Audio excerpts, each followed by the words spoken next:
Hi, this is Brian Timin. I'm with EPA Office of Air Quality Planning and Standards. I'm in the Air Quality Modeling Group. This presentation is going to be about air quality modeling with a focus on SIP modeling for attainment demonstrations.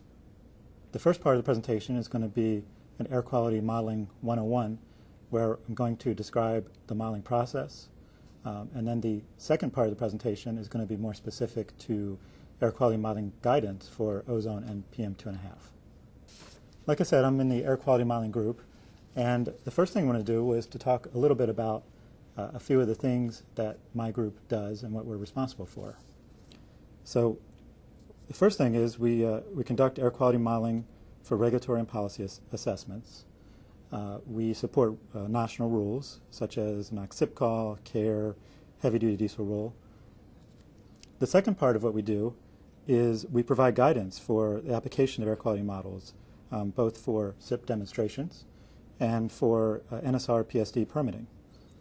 There's two pieces of that. One is the NSR PSD permitting, which falls under what's called Appendix W, and then the SIP demonstration modeling guidance, which I'll talk about more in the second part of this presentation, is the ozone, PM, and regional haze modeling guidance. We also partner and coordinate with others in EPA, such as Office of Research and Development, and others in the scientific community on model evaluations and other model development efforts. Okay, so the first part will be Air Quality Modeling 101. So air quality modeling, there's two basic types. One is photochemical dispersion modeling, and the other is just point source dispersion modeling. So this talk is going to be focused on the first type, which is photochemical models, which are large-scale air quality models that account for all chemical and physical processes in the atmosphere. They can be applied at many scales: local, regional, national, or global scale. Some examples include models that some people may be familiar with, such as CMAQ and CAMEX. Whereas dispersion models are point source oriented or just source oriented, and they characterize atmospheric processes of dispersion of directly emitted pollutants to downwind receptors. These are typically used for permit applications, and such as for PSD or NSR applications. And the primary one that people may be familiar with is AirMod. This presentation is not going to focus or talk about the second part here, dispersion models. It's going to focus on the first part, which are the type of models that generally are going to be used for attainment demonstrations and SIP modeling for ozone and PM. So first, some of the major processes that are simulated in air quality models, and these would be the photochemical models, which are all of the processes that occur in the atmosphere, such as chemistry, both gas and aqueous phase chemistry, advection, diffusion, cloud processes, emissions going into and being removed from the models. So all of these are solved in the mass continuity equations, and the models give you pollutant concentrations at the end. Here's a schematic of kind of what it looks like as far as going into a three-dimensional photochemical air quality model. The schematic is showing examples of what a grid might look like with grid squares and vertical layers. And then in each layer there's transport into and out of the cells, diffusion and advection and chemistry going on in each of the grid cells. Some of the photochemical grid models we refer to as the second generation of models, which are models that were generally used in the 1990s and early part of this decade, were UAM, RADAM, REMSAT, and ROM. We've moved on mostly to what are referred to as third generation models, because these are one atmosphere type models, which I'll explain in a moment, such as CMAQ and CAMEX. Here's just a example of what a horizontal modeling domain might look like, and these are domains that we typically use for our national scale modeling, which cover the entire continental U.S. We have a 36-kilometer modeling domain that covers the entire continental U.S., which is the outside box, and then inside boxes are two overlapping 12-kilometer domains where each grid cell in the domain is 12 kilometers on a side, one for the west, one for the east. If you're doing local scale modeling or regional scale modeling, you're going to have much smaller domains and probably smaller nested domains within something like this. But this is just meant to serve as an example.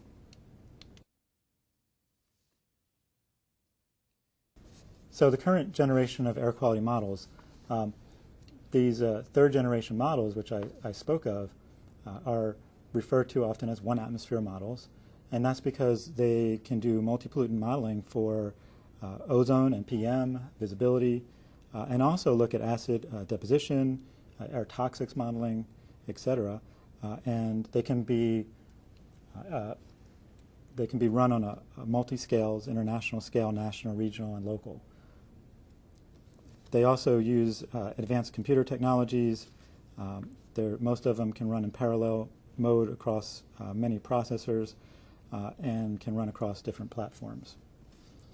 So like I said, examples include CAMEX and EPA's Community Multi-Scale Air Quality Model, or CMAQ. And in the case of CMAQ, EPA maintains and provides the code and documentation through a website and a center called the CMAS Center, and there is a link to the website. Another schematic which illustrates a little bit of the one atmosphere modeling approach. On the left side, you have examples of the emissions and the type of emissions that go into photochemical grid models. These include your mobile sources, industrial sources, and what we call area sources. It goes through, gets processed with meteorology and then chemistry, and then on the right side you have predictions which give you concentrations for ozone, NPM, acid rain, visibility, toxics, and you can even look at the effect of climate change on things like ozone and PM. The next slide is just an example of some illustrations of CMAQ output, and these are some of the types of concentration output you can get from CMAQ to illustrate its multi-pollutant capability. So you have, for example, annual average PM2.5 concentrations. Summer ozone. You have mercury deposition. And also toxics. An example here is annual average benzene. You can get many different types of toxics output from the model. So again, it's just illustrating all the different kinds of outputs you can get from these type of models. So next we're going to talk a little bit more specifically about air quality modeling for SIP attainment demonstrations and explain a little bit about why we use photochemical grid models and why they're necessary and helpful. So the ultimate goal of photochemical modeling is to assist policymakers to look for the most efficient ways of reaching a future air quality goal. And models are generally used to predict the effects of future control strategies. These can be for two purposes or more, but the two primary purposes are to look at controls necessary in SIP attainment demonstrations, which is modeling that might be done by states or local programs. And then the second part would be looking at air quality impacts for national rules, such as what we do in EPA. So predicting the future. Well, this is what we use models for. Unfortunately, there's no way to verify the accuracy of the model's future year predictions, but what we do is we try to simulate historical periods, which may be episodes or full years, and look at varying meteorological scenarios, and we assess model performance. And we try to make sure that the model is accurately reflecting episodes or years that have occurred in the past. So the assumption is that if the model can replicate what was done in the past, and it's doing so for the right reasons, then it can be used to predict what might happen in the future. And that's the basic idea of photochemical grid modeling. So next is looking at what a modeling platform might look like and all the pieces. So I'll try to point out the various pieces in the diagram. The yellow in the middle are kind of some of the preprocessors that go into the air quality model. But before you even get to some of the pre-processing models, such as emissions modeling and the meteorological modeling, you have inventories that feed the emissions models, you have meteorological data that feed the meteorological models, and you have perhaps global models which feed your initial boundary conditions. Then that gets all run through emissions models, MET models, and your initial boundary conditions get fed into your air quality model, such as CMAQ or CAMX. The air quality model is run, then you get raw model outputs. Then you generally need to do some post-processing of the model outputs to make them usable for anything. You look at model evaluation by comparing the model outputs to ambient data. And then you run the model with future year emissions data and look at your outputs, you look at evaluation, look at various things. So next I'm going to talk a little bit about some of the model inputs themselves. And the first one we're going to talk about is emissions. So emissions inventories are a very important input into photochemical models. For ozone modeling, if you're just doing ozone modeling, you need generally hourly gridded emissions of NOx, VOC, and CO. But if you're also going to do PM modeling and do ozone and PM at the same time, you're also going to need emissions of SO2 and speciated primary PM, speciated into its components of elemental carbon, organic carbon, etc. So as I had mentioned earlier, you have your different pieces and different types of inventory data, such as mobile emissions from cars and trucks, area non-road emissions from things like boats, lawnmowers, utility emissions, refinery emissions that are known as your point sources, and then biogenic emissions from trees and plants and crops, fertilizer. The next page shows your a schematic of the emission sources, kind of the same thing, just in a schematic format. We have examples here of just your mobile on-road, your mobile non-road sources, such as tractors, for example, point sources, and then ALM is aircraft, locomotive, and marine emissions, which we generally put in as a separate sector.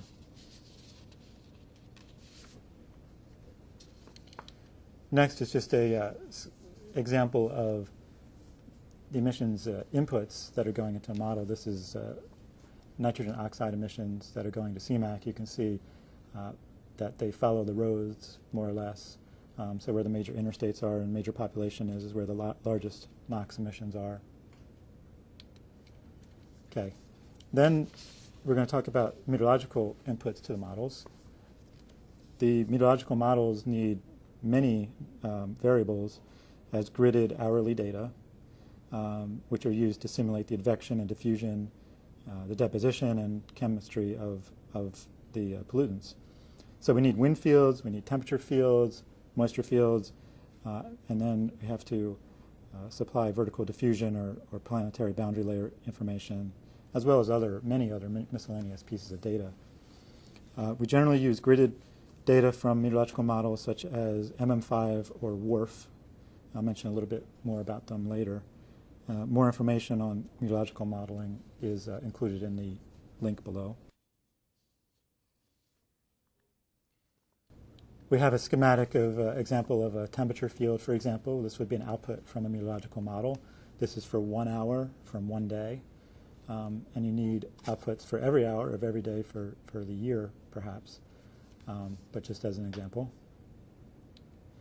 The next schematic is an example of a wind field for the whole country. This was for a 36-kilometer domain. And again, you need wind speed and wind direction inputs, among other variables, for every hour of every day of the year. After you run the model, another important component, as I mentioned earlier, was to look at evaluation and make sure that the model is performing adequately.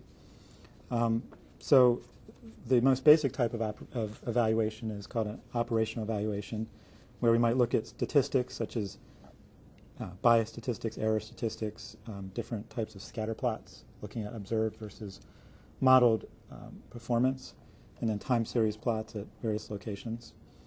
If the model performance is what we would call acceptable, then the modeling system then can be used to predict future air quality. So the next schematic has a few examples of some types of model performance schematics, such as a scatter plot, which is an ozone scatter plot, which looks at observed versus predicted daily 8-hour maximum ozone concentrations. The line, the one-to-one line is the line in the middle. And on the left side are a couple examples of plots of normalized mean error and normalized mean bias on the bottom for sulfate for a couple days in 1999, just as an example. And then finally, future year predictions. So if the model is performing adequately, then you project the emissions to the future, to whatever year you are looking at. In the case of attainment demonstrations, it would be your attainment year or somewhere near your attainment year, perhaps a year earlier. And then you run the model again with the meteorology held constant. And then you look at the difference between a base and a future year run to help you determine the predicted change in air quality to the future. And the model can be rerun many times with alternative future emissions or control strategies to evaluate different strategies. So that is the basics of air quality modeling for photochemical models. In the next part of the presentation, we'll go into a little bit more detail on the modeling guidance and what are the requirements for modeling for SIP attainment demonstrations. So for more information on EPA modeling information, please go to EPA's SCRAM website that can be found at this location.